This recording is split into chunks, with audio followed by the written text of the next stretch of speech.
শাবান মাসের আমল সম্পর্কে জানতে চাই।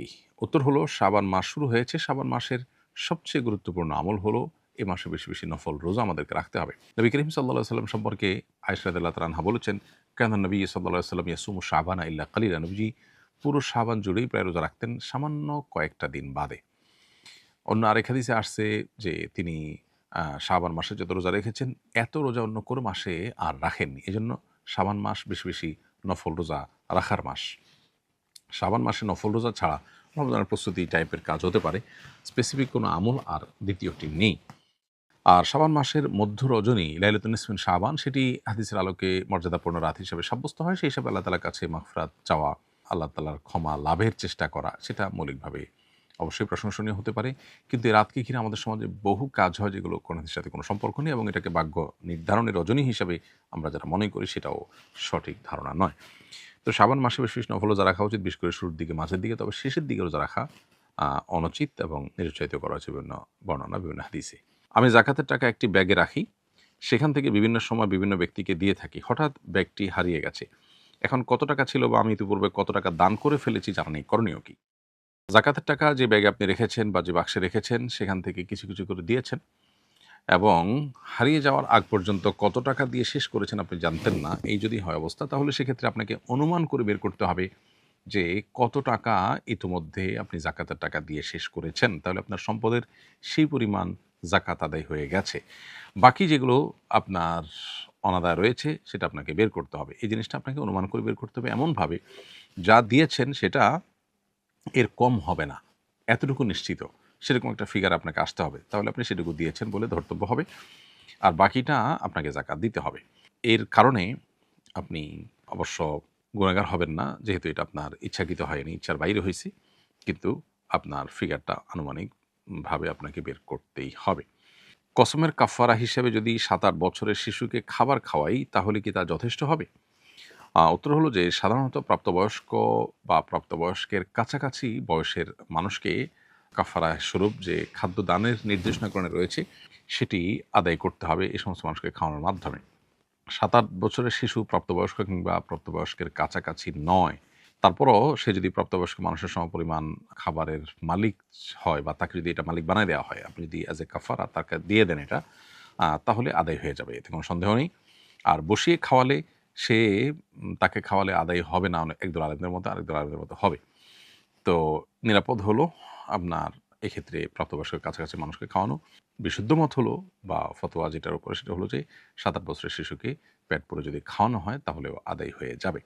আমি নিয়মিত কোরআন তেলাওয়াত করি। অভ্যস্ততার ফলে পিরিয়ড চলাকালীন সময়েও মাঝে মধ্যে কোরআন তেলাওয়াত করে ফেলি। এতে কি আমার গুনাহ হবে? যদি আপনার ইচ্ছার বাইরে মুখ দিয়ে কোরআন তেলাওয়াত চলে আসে নিজের অজান্তে, তাহলে সেক্ষেত্রে গুনাহ হবে না। কারণ মানুষের ইচ্ছার বাহিরে বা মানুষ ভুলে কোনো কিছু করে ফেললে তার জন্য আল্লাহ তাআলার কাছে দায় থাকে না। এটা ইনশাআল্লাহ আল্লাহর কাছ থেকে আপনি ক্ষমা পাবেন এটার ফলে। যার কারণে আপনি ইচ্ছাকৃত জন্য তেলাওয়াত না হয় সেটি লক্ষ্য করা দরকার। কারণ মাসিক অবস্থায় কোরআন তেলাওয়াত করা যাবে না। এটাই হলো জমহুর বা সংখ্যাগরিষ্ঠ আলেমদের মত, বিশুদ্ধতর মত। যদিও ইবনে তাইমিয়া রাহিমাহুল্লাহ সহ বর্তমান আরব উলামাদের অনেকে, বিশেষ করে সৌদি আরব আলেমদের অনেকেই মাসিক অবস্থায় কোরআন তেলাওয়াতকে অনুমোদন করেন। সংখ্যাগরিষ্ঠ আলেমরা অবশ্য এর খেলাফ বা ভিন্ন মত পোষণ করেন। রোজা রাখলে গর্ভের সন্তানের সমস্যা হবে, কি করব? রোজা রাখলে গর্ভস্থ সন্তানের সমস্যা হবে এটি যদি আপনি নিশ্চিত হন, তাহলে সেক্ষেত্রে রোজা না রাখার সুযোগ আপনার আছে। পরবর্তীতে রোজাগুলো যখন সুস্থ হবেন, গর্ভ খালাস হবে, তারপরে সুস্থ হওয়ার পর আপনি রোজাগুলো রেখে দিতে হবে। তবে গর্ভস্থ সন্তানের সমস্যা হবে এই জিনিসটা আপনাকে আগে নিশ্চিত করতে হবে। কিভাবে আপনি নিশ্চিত হলেন যে গর্ভস্থ সন্তানের সমস্যা হবে রোজা রাখতে গেলে? সামান্য একটু আশঙ্কা উপর ভিত্তি করেই এটিকে আপনি নিশ্চিত ধরতে পারেন না। বরং বিজ্ঞ এবং ধার্মিক একই সাথে রোজার গুরুত্ব বোঝেন, আবার ডাক্তার হিসাবে খুবই এক্সপার্ট এরকম মানুষের পরামর্শ, সম্ভব হলে একাধিক ডাক্তারের পরামর্শ নিয়ে যদি তারা বলেন যে না আপনার জন্য রোজা রাখাটা উচিত হবে না, রোজা রাখলে আপনার গর্ভস্থ সন্তান মারা যেতে পারে, অঙ্গহানি হতে পারে, বিকলাঙ্গ হতে পারে, এই টাইপের কোনো সমস্যা যদি হয়, তাহলে সেক্ষেত্রে আপনি অবশ্যই রোজাগুলো না রেখে পরবর্তীতে রাখতে পারবেন। আল্লাহ তাআলা কোরআনে বলেছেন, ফামান কানা মিনকুম মারিদান আও আলা সাফারিন ফাইদ্দাতুম মিন আইয়ামিন উখর। যারা অসুস্থ থাকবে অথবা সফরে থাকবে তারা অন্য সময় রোজাগুলো রেখে দিতে পারবে। অতএব এই আয়াত আপনার জন্য প্রযোজ্য হবে। আর সামান্য একটু ঠুনকো অজুহাত বা হালকা একটু ভয়, অহেতুক ভয়, এটার উপর ভিত্তি করে আপনি রোজা না রাখার সুযোগ কিন্তু নেই। ও মুক্তাদি ভুলবশত তাশাহুদ না পড়লে কি নামাজ হবে? উত্তর হলো মুক্তাদি যখন ভুলবশত তাশাহুদ মিস করবেন, তখনও তার নামাজ হয়ে যাবে এবং এটার জন্য কোনো সিজদায়ে সাহু দিতে হবে না। কারণ ইমামের পেছনে কেউ যদি কোনো ওয়াজিব তরক করে ফেলে ভুলে, তাহলে সেক্ষেত্রে মুক্তাদির আলাদা করে সিজদায়ে সাহু দেওয়ার কোনো বিধান নেই। ইমামের ভুল হলে ইমামের সাথে সিজদায়ে সাহু দিবেন, আর মুক্তাদির ভুল হলে সেটা যদি সিজদায়ে সাহু দিয়ে রিকভার করার মতো ভুল হয় তাহলে সেটা মাফ। আর যদি ফরজ ছুটে যাওয়ার মতো কিছু হয় তাহলে অবশ্য সে নামাজ আবার পড়তে হবে। যেমন কেউ ইমামের পিছনে নামাজ পড়লো, মনে করেন সে একটা সিজদা দিল না, তাহলে তার ওই নামাজ আবার পড়তে হবে। আর যদি কেউ তাশাহুদ ইচ্ছাকৃত ছেড়ে দেয় তাহলে সেক্ষেত্রে সেটা তো আপনার সিজদায়ে সাহু দিয়ে রিকভার করার মতো না, যার কারণে সে নামাজও পুনরায় পড়তে হবে। তাহলে ইমামের পেছনে যদি ভুলে ওয়াজিব ছুটে যায় তাহলে সেটার জন্য সিজদায়ে সাহু দিতে হবে না এবং নামাজ হয়ে যাবে। সিজদায়ে সাহু যে সমস্ত বিষয় আবশ্যক হয় তার মধ্যে একটা হলো তাশাহুদ না পড়লে, তাশাহুদ পড়াটা ওয়াজিব। সো এটা যদি ভুলে ছুটে যায়, তাশাহুদ পড়াটা মিস করে যায় মুক্তাদি, তাতে তার সিজদায়ে সাহু দেওয়া লাগবে না।